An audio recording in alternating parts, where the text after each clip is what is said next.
Good morning everybody, myself Acharya Vishvendra. I was just discussing one of my book, How to Develop EQ for Competitive Exams. So the thing is that you need to manage your emotions for better performance in life. You can see here a student gets frustrated with the impact of negative energy. And good EQ is necessary for optimal performance.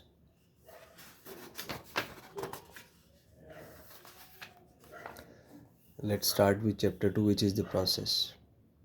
So emotional quotient can be developed with a scientific, structured and customized process as given below. So here is the learning the process, the first thing. So let's start.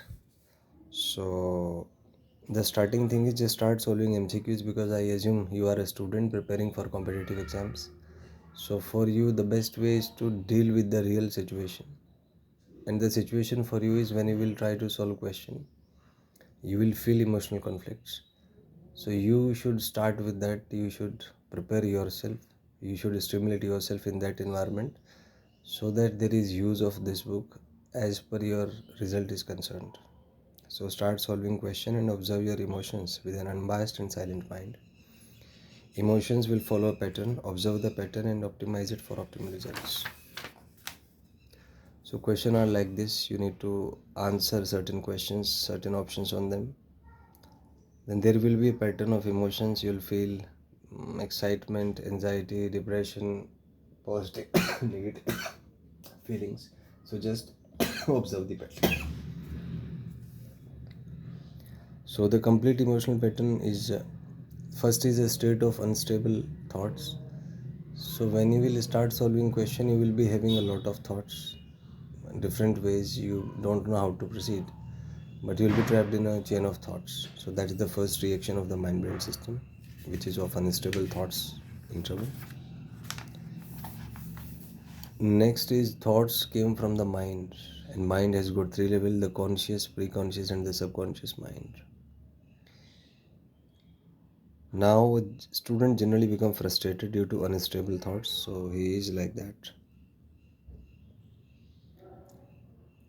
Now the first thing is you need to make sure that you are stable, your thoughts are stable, and you need to stabilize the thoughts, and then you will feel a silent state of mind which you are completely aware of things and are able to focus on the present task without being involved in any sort of emotional conflict.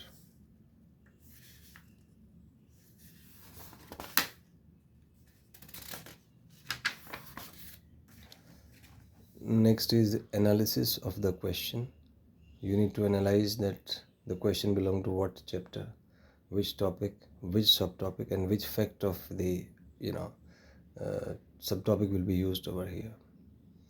Then another is information retrieval. So as you must have seen that studying is a process to transfer information to your mind brain system, and when you answer a particular question, you need to retrieve that information from the unconscious mind.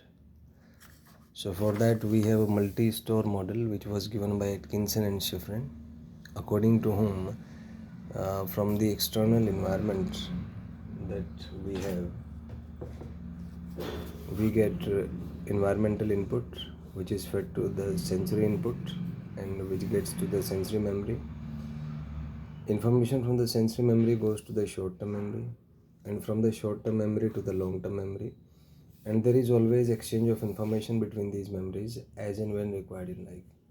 So there is an entire mind brain system working inside you. There is an entire algorithm of the mind brain system within you, and the emotions just disturb the working of that pattern. So if you are unable to get rid of your emotions, then the system will not be able to work, and that's why managing emotions is very crucial. So this is how things are gonna work.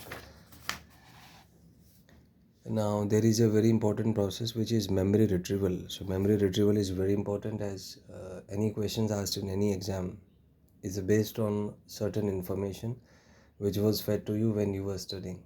So the retrieval of that information is very important. And another important aspect is critical thinking.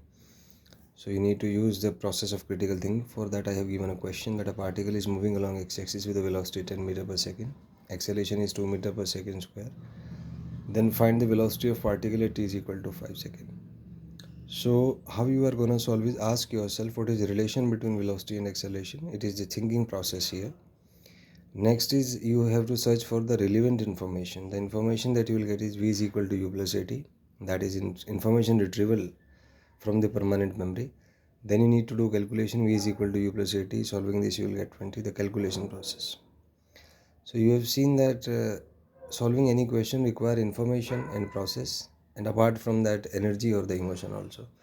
So if these both of all these three things are working perfectly, then you will be able to get the answer. And if one of them is lacking, then you will not be able to solve the question. So that explains the significance of information process and energy or emotion.